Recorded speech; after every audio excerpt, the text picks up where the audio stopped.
नमस्कार, स्वागत है आपका जी बिजनेस में। मैं हूं दीपक डोभाल और आप देख रहे हैं आपकी खबर आपका फायदा। केवाईसी एक ऐसी चीज है जिससे हर कोई वाकिफ है।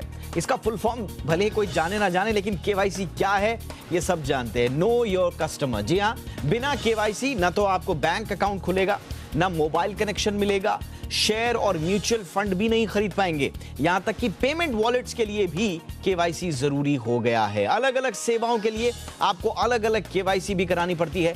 हालात ये हो गए हैं कि केवाईसी के नाम पर लोगों के साथ ठगी हो रही है, धोखे हो रहे हैं। अगर केवाईसी इतना ही जरूरी है तो फिर सरकार कॉमन केवाईसी सिस्टम क्यों नहीं बनाती? वाणिज्य मंत्री पीयूष गोयल ने भी सिंगल केवाईसी या कॉमन केवाईसी की बात कही है, लेकिन सिंगल या कॉमन केवाईसी करने में दिक्कत क्या है? अगर यह मुमकिन है तो क्या सरकार इस पर विचार करेगी, और अगर करेगी तो कब? बहुत सारे सवाल हैं। खास मेहमान आज हमारे साथ होंगे। पहले रिपोर्ट देखिए, लौट रहे हैं मेहमानों के साथ।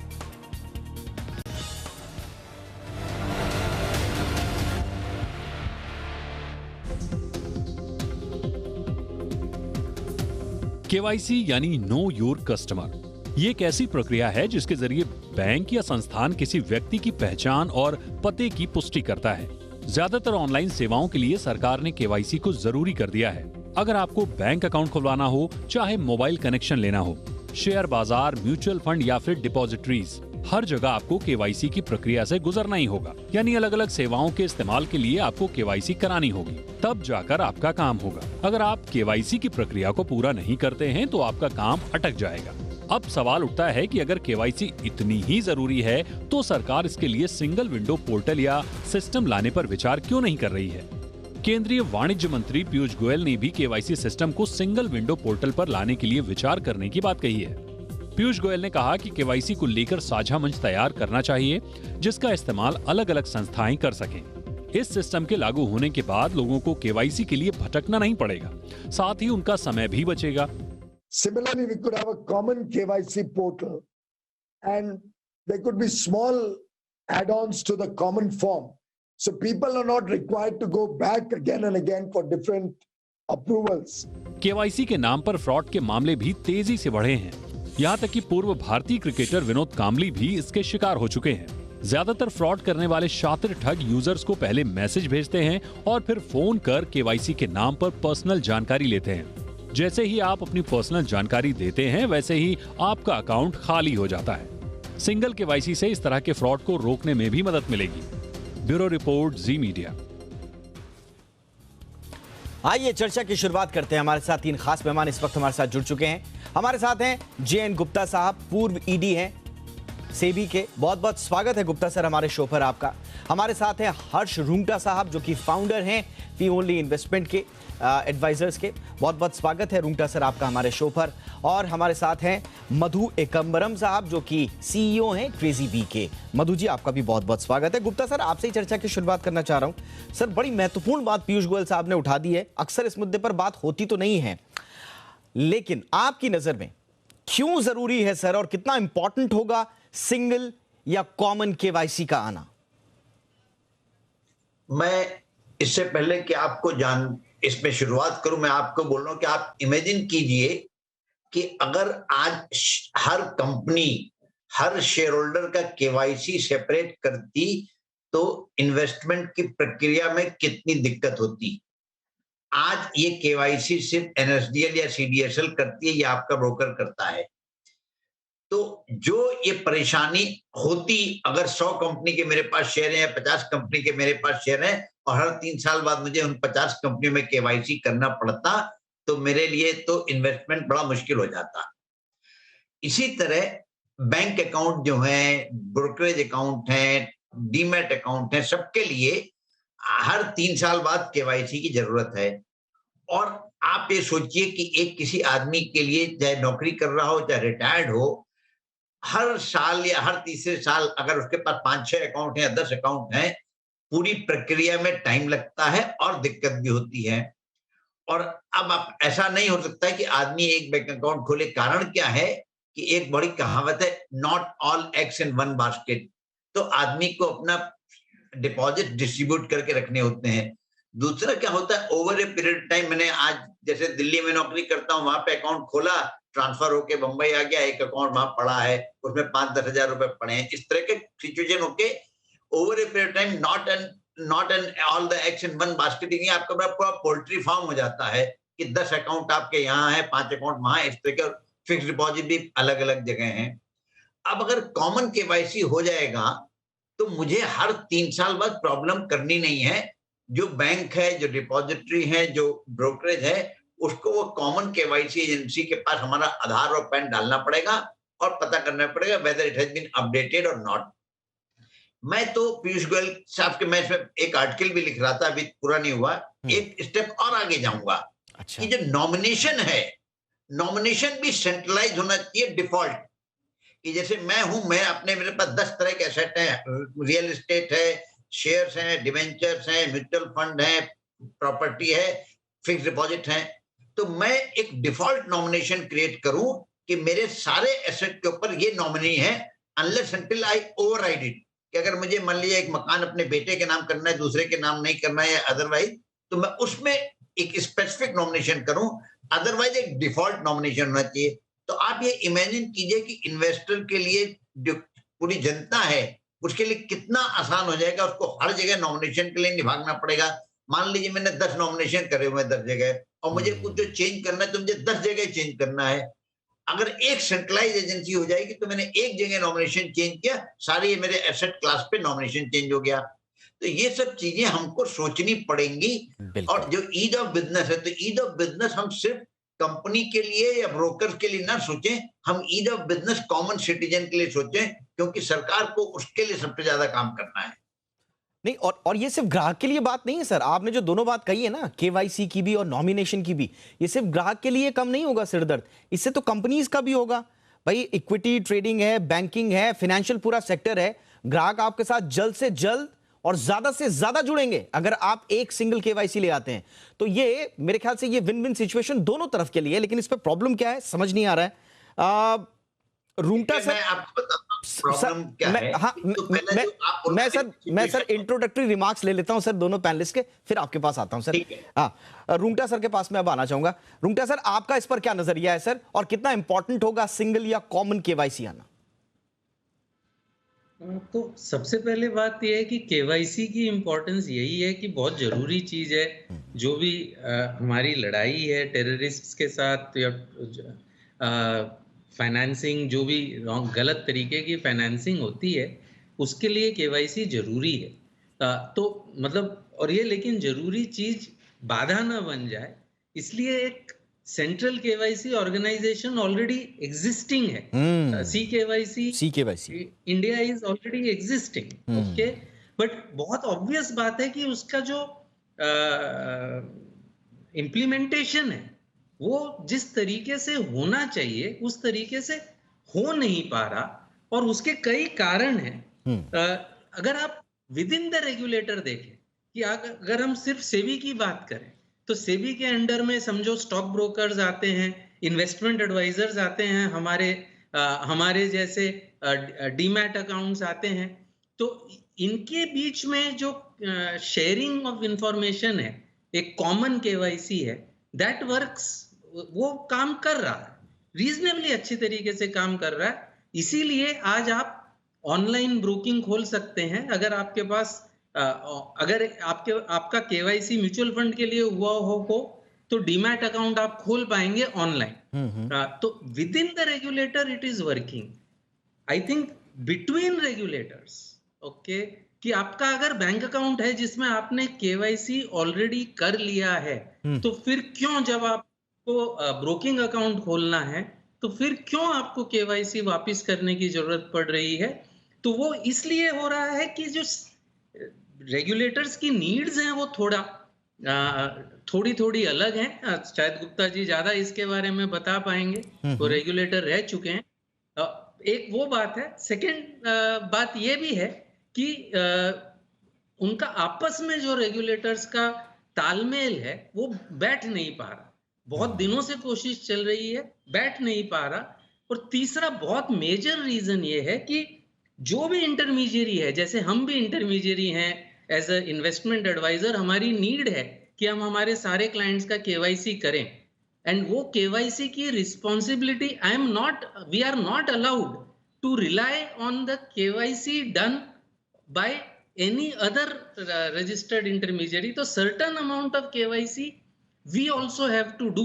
तो अच्छा. वो जो एक रिक्वायरमेंट है, रिस्पॉन्सिबिलिटी है इंटरमीडियरी पे, अगर उसको अलाउ किया जाता है कि वो दूसरे की हुई केवाईसी पे रिलाई कर पाए और उसके बेसिस अच्छा, पे वो अभी अलाउड नहीं है सर? अभी अलाउड नहीं है ये? जैसे मैंने कहा हाँ. कि with in the regulator it works well. अच्छा. ओके. तो आज अगर किसी का डीमैट अकाउंट है तो उसका अगर हम लोग, चूंकि हम भी सेबी के अंडर में आते हैं, डीमैट अकाउंट्स भी सेबी के अंडर में आते हैं. अगर डीमैट अकाउंट है तो उसका केवाईसी हुआ है, ठीक है, तो it will work well with us also. अच्छा. बट बैंक अकाउंट का भी केवाईसी हुआ है, correct? Why should not that work well with us? So that I think there are, उसमें प्रैक्टिकल कुछ प्रॉब्लम्स आ रही हैं.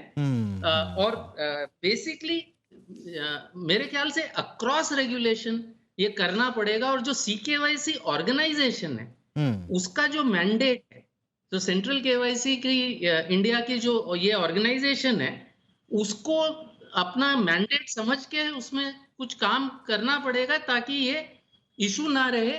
Data protection is the other thing. मैं आऊंगा सर, डेटा प्रोटेक्शन पर भी मैं आऊंगा.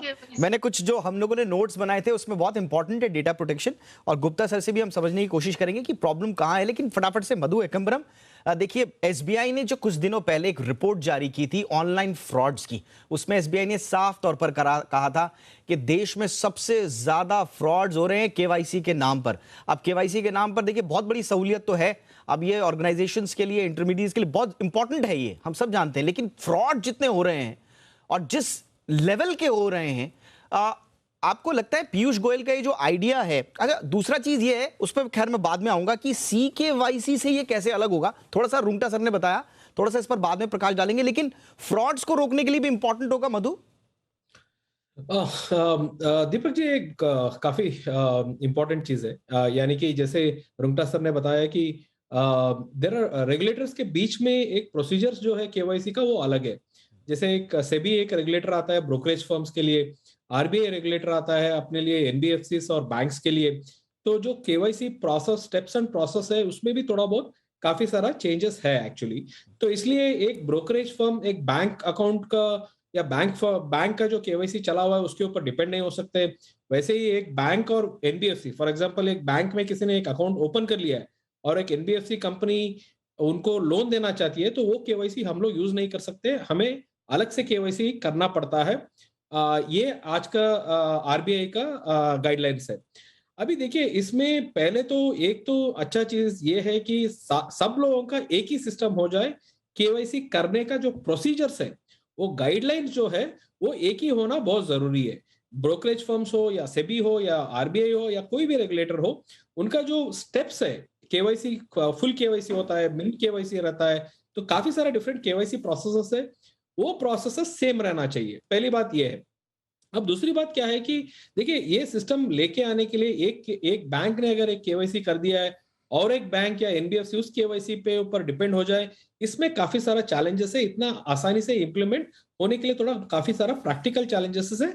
वो मेन चीज फ्रॉड है, क्योंकि केवाईसी के नाम पे काफी कुछ फ्रॉड हो चुके हैं. किसी और का डेटा लेके कोई और जाके लोन ले लेते हैं, किसी और का केवाईसी डेटा लेके कोई अपना बैंक अकाउंट ओपन कर लेते हैं. अगर ये फ्रॉड डेटा सीकेवाईसी में है, अगर कोई और एक बैंक या एनबीएफसी उस डेटा को लेके उसके ऊपर लोन भी दे दे, मतलब और एक केवाईसी ना करे और उनका ड्यू डिलिजेंस ना करे और लोन दे दे, तो ये फ्रॉड बहुत बड़ा तरीके से बढ़ सकता है. और पिछली बार मधु जी आपसे बात हो रही थी, फ्रॉड का एक बहुत बड़ा कारण क्या है, ये हवा इतना बनाया जाता है केवाईसी का, केवाईसी करो, नहीं किया तो अकाउंट बंद, नहीं किया तो खाता बंद, नहीं किया तो सर्विस बंद. ये इतना जो हवा बनाया जाता है केवाईसी का, उसका फायदा जो है फ्रॉडस्टर्स उठाते हैं और फिर पैनिक मोड में आदमी रहता है और फिर आप जो मर्जी जानकारी ले लीजिए.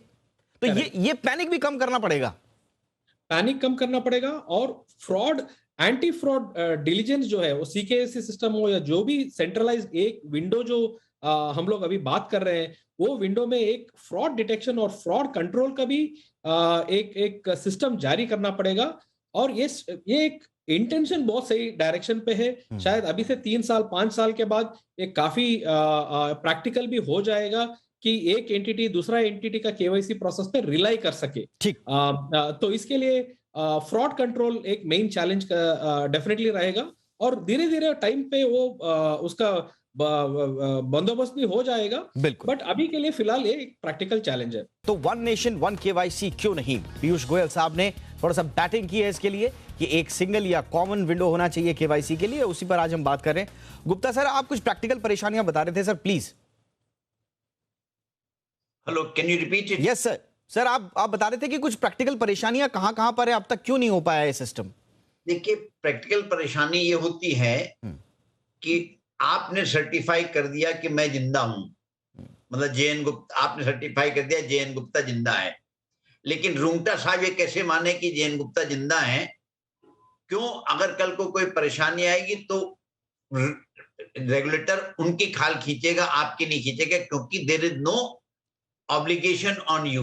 तो इसीलिए सेंट्रल केवाईसी जब होगी, then obligation will be on the central KYC, not on individual. आज मान लीजिए एक बैंक ने केवाईसी किया है, तो डिपॉजिटरी केवाईसी को इसलिए नहीं मानेगा कि वन डजन यू कैन नॉट सर्टिफाई कि बैंक ने जो केवाईसी किया वो सही किया है। एंड फैक्ट की बात यह है कि अगर आज मैं डिपॉजिटरी के लिए जिंदा हूं तो बैंक के लिए भी जिंदा हूं, लेकिन ये तो कस्टमर का इशू है, बट रेगुलेटरी इशू दूसरा आ जाता है। दूसरा यह है कि ये अपने यहाँ सबसे बड़ी प्रॉब्लम है कि हम लोग कोई स्टैंडर्ड की बात नहीं करते हैं। आज आप बैंक में अकाउंट खोलने जाइए तो स्टेट बैंक का फॉर्म अलग है, कोटक का फॉर्म अलग है, एचडीएफसी का फॉर्म अलग है, जबकि सबको एक ही इंफॉर्मेशन चाहिए होती है। मेरा पैन नंबर क्या है, आधार नंबर क्या है, एड्रेस क्या है, मेरी डेट ऑफ बर्थ क्या, सबको एक ही इंफॉर्मेशन चाहिए होती है। तो हमको एक सिचुएशन एक ऐसी आनी कि हमको सारी चीजों की तरफ स्टैंडर्डाइजेशन की तरफ जाना है। मेरा बहुत दिनों से सजेशन रहा है कि जितने भी फॉर्म है, चाहे ब्रोकरेज का फॉर्म हो, चाहे पीएमएस का फॉर्म हो, चाहे डिपॉजिटरी फॉर्म हो, सब स्टैंडर्ड हो, सबकी टर्म्स एंड कंडीशन सेम होती है। जो एक्सेप्शन हो सिर्फ आप वही साइन कराइए। आज हम लोग हवाई जहाज में ट्रेवल करते हैं तो जो कंडीशन ऑफ ट्रेवल है, वेदर आप इंडिगो से ट्रेवल करें या एयर एशिया से करें या विस्तारा से करें, सबकी कंडीशन एक ही है, because which has been provided by aviation regulator. तो हमको हर बार तो एक एग्रीमेंट नहीं साइन करना पड़ता है कि I agree with the terms and condition of flight. Correct. तो हमको एक उस सिचुएशन में आना है कि पेपर वर्क कम करें, जो एनवायरनमेंट फ्रेंडली हो, कस्टमर फ्रेंडली हो, कॉस्ट इफेक्टिव हो। तो ये एक बहुत होलिस्टिक चीज करनी है कि all across standardisation of forms, standardisation of terms and condition, बिल्कुल। जो सिर्फ डिफरेंस हो वो रेगुलेटर अप्रूव करके साइन करा लिया जाए। तो उससे क्या होगा, काफी आगे। अब रही केवाईसी की बात, आप समझिए केवाईसी है क्या? Know your customer. तो आज अगर एक सेंट्रल एजेंसी ने नो योर कस्टमर को सर्टिफाई किया कि जेएन गुप्ता ये है, इसका नाम ये है, फोटो ये है, आधार कार्ड ये है, पेन ये है, पासपोर्ट ये है। नाउ वेदर एनीबडी, जैसे आज भी आप देखते हैं आधार का वैलिडेशन होता है, चाहे आप कहीं ट्रांसपोर्ट में रजिस्ट्रेशन के लिए जाए या कुछ भी करने जाए तो आधार का ऑनलाइन वेरिफिकेशन होता है। तो इसी तरह केवाईसी का ऑनलाइन वेरिफिकेशन कीजिए। एक जो बात है कि फ्रॉड की, मेरे हिसाब से इसमें फ्रॉड कम होंगे, क्योंकि एक जो सेंट्रल एजेंसी हो जाएगी तो उसका स्टैंडर्ड प्रोसीजर होगा। आज क्या होता है, केवाईसी के लिए हर ऑर्गेनाइजेशन ने अपने 50 आदमी को लगा रखा है। तो कोई आदमी हाई स्कूल पास है, तो कोई आदमी पोस्ट ग्रेजुएट है, कोई आदमी इंजीनियर है, तो कोई आदमी डॉक्टर है। ये सब सिचुएशन है। और उनके पास डेटा भी सिक्योर नहीं है। उनके पास डेटा भी सिक्योर नहीं है। तो मोटिवेशन का भी फर्क आ जाता है। सही बात। क्योंकि मुझे अपना बिजनेस बढ़ाना है, मुझे 2 लोन आज और करने, तो ठीक है कंप्रोमाइज कर दो केवाईसी में, ठीक है। बट क्योंकि सेंट्रल केवाईसी एजेंसी होगी, उसके पास कोई टारगेट नहीं होगा लोन का, डीमैट अकाउंट का या ब्रोकरेज अकाउंट का, तो वो कंप्रोमाइज नहीं करेंगे। हाँ, नहीं बिल्कुल सर, बिल्कुल सर। और सीकेवाईसी, जैसा कि रुंगटा सर भी कह रहे थे, रुंगटा सर जैसा गुप्ता सर भी कह रहे हैं, अब सीकेवाईसी आपने सही कहा कि सीकेवाईसी तो है हमारे यहाँ, लेकिन आप देखिए कि सीकेवाईसी फॉर्म आपको बड़ी आसानी से मिल भी जाता है। आप किसी भी एसेट मैनेजमेंट कंपनी के पास जाइए, वहां मिल जाएगा। एएमसी या केआरए की वेबसाइट पर जाइए, रजिस्ट्रार की वेबसाइट पर जाइए, डाउनलोड कीजिए, मिल जाएगा। अब प्रॉब्लम क्या है कि सीकेवाईसी फॉर्म में पैन नंबर की जानकारी देना जरूरी नहीं है, लेकिन अगर आप सिक्योरिटी मार्केट में हैं तो फिर केवाईसी के हिसाब से आपको पैन देना जरूरी है। तो ये छोटी छोटी चीजें जो हैं, इन्हीं की तरफ आप इशारा कर रहे थे कि ये आपस में प्रॉब्लमैटिक चीजें हो जाती हैं और वहां दिक्कत आती है। इन सबको हमको एक समान तरीके से अगर रेगुलेट करने में हमने कामयाबी पा ली तो केवाईसी का झंझट खत्म। रुंगटा सर, ये मतलब ये this is a subject matter, इसके बारे में मैंने मेरे कॉलम में भी लिखा था पहले भी, और भी कई लोगों ने लिखा है। ये this is a subject matter which is across regulators. ये फाइनेंशियल स्टेबिलिटी डेवलपमेंट काउंसिल है, उसमें डिबेट होना चाहिए, बहुत इंपॉर्टेंट है ये। और इसको अगर हम सही कर लेते हैं तो फ्रॉड्स एक्चुअली कम होंगे, ज्यादा नहीं होंगे, फ्रॉड्स एक्चुअली कम हो जाएंगे, बिल्कुल होंगे, और ईज ऑफ डूइंग बिजनेस भी कम हो जाएगी। एक जो बड़ी दिक्कत है जो कई दिनों से पेंडिंग है, जो जिसके तरफ मैंने आपसे कहा था, हाँ। कि कोई भी जब आप फैसिलिटी लेते हैं उसका एक कॉन साइड भी होता है, और लिंक्ड केवाईसी का कॉन साइड ये है कि आप एक जगह पे सारी इंफॉर्मेशन अवेलेबल होगी, उससे लॉस ऑफ प्राइवेसी का बहुत बड़ा रिस्क है, और जिसको प्रोटेक्ट करने के लिए इंडिया में अभी तक लॉ नहीं है, जिसमें बात चल रही है, बिल भी पेश किया गया है, लेकिन अभी तक उसको पारित नहीं किया है पार्लियामेंट में। सही बात तो है। वो होना बहुत जरूरी है मेरे ख्याल से। उसके बिना ये पूरा का पूरा जो सर्कल है ये कंप्लीट नहीं हो पाएगा। आप सही कह रहे हैं सर, और डिजिटाइजेशन के जमाने में जैसे जैसे फ्रॉड्स या दूसरी चीजें बढ़ रही हैं, आपके पास डेटा प्रोटेक्शन बिल तैयार है, सब कुछ है, पास नहीं हो पा रहा है। तो अगर आपने वो पास कर दिया तो धीरे धीरे ये सारी चीजें भी एड्रेस हो जाएंगी। मधु एकम्परम, बहुत इंपॉर्टेंट फैक्टर रुंगटा सर ने उठाया है कि ठीक है आप एक कॉमन कर देंगे, सब कुछ कर देंगे, लेकिन फिर डेटा प्रोटेक्शन का क्या? और बार बार लोग सवाल भी उठाएंगे कि भाई हमारा डेटा प्रोटेक्शन की गारंटी कौन लेगा? नहीं, देखिए अभी भी CKYC का जो सिस्टम है उसमें भी क्या होता है कि या कस्टमर जाके अपना KYC पूरा भर सकता है, या जो ऑर्गेनाइजेशन है जैसे कि एक NBFC या बैंक है, जैसे हम लोग एक NBFC है, हम लोग जो कस्टमर्स का KYC करते हैं वो जाके वहां पे we register in that CKYC system on behalf of the customer.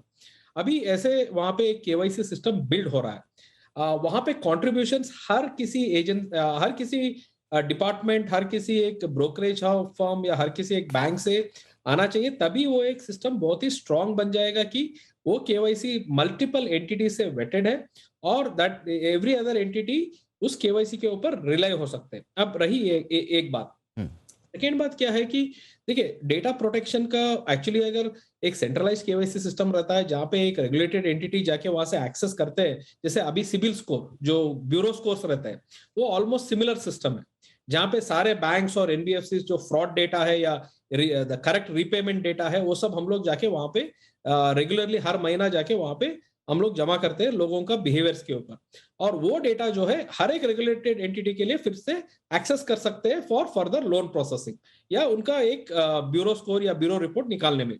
तो ये KYC सिस्टम भी सिमिलर टू एक ब्यूरो सिस्टम जैसे बन जाएगा आगे जाके।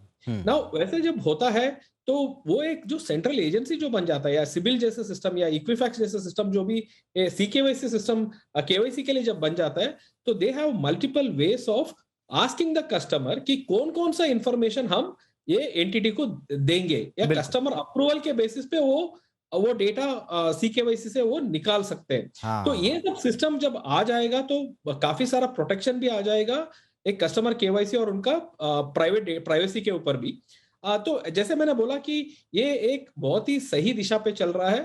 थोड़ा चैलेंजेस रहेंगे, अभी फिलहाल के लिए तो काफी चैलेंजेस रहेंगे, बट धीरे धीरे चैलेंजेस मिटिगेट हो जाएंगे, और शायद 3 या 5 साल के टाइम में एक बहुत ही स्टैंडर्ड और वेरी गुड सिस्टम बन जाएगा KYC सिस्टम के लिए इंडिया में। बिल्कुल, यानी कि अगर हम थोड़ा सा फार साइटेड होकर थोड़ा सा इमेजिन अगर करें कि सिस्टम कैसा होगा, तो दर्शकों के लिए बताते हैं। अगर सब कुछ ठीक ठाक रहा, जैसे कि मधु ने कहा कि अगर आपको KYC करवाना है तो आपने एक सेंट्रल एजेंसी में अपने सारे डॉक्यूमेंट जमा कर दिए, अब आप बैंक गए, बैंक को KYC करनी है, वो उस एजेंसी में जाएगा, वहां पर आपकी KYC के लिए वो जो भी चीजें उसको दर्ज करनी है वो करेगा। आपके पास एक OTP टाइप का कोई आ जाएगा या कॉल आ जाएगा कि भाई फलाना बैंक आपका KYC मांग रहा है, दें या न दें।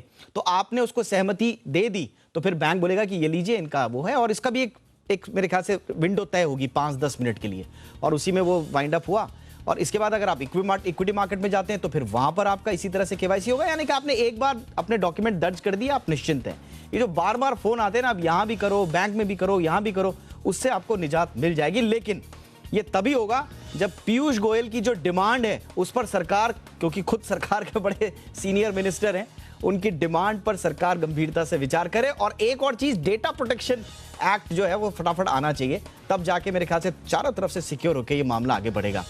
बहुत अच्छा लगा सर, आप लोगों से चर्चा करके बहुत सारी नई जानकारियां मिली। Thank you so much Jayant Gupta, आपने वक्त निकाला सर, शुक्रिया आपका। मधु एकम्बरम, शुक्रिया आपका। हर्ष रुंगटा सर, आपका भी बहुत बहुत शुक्रिया।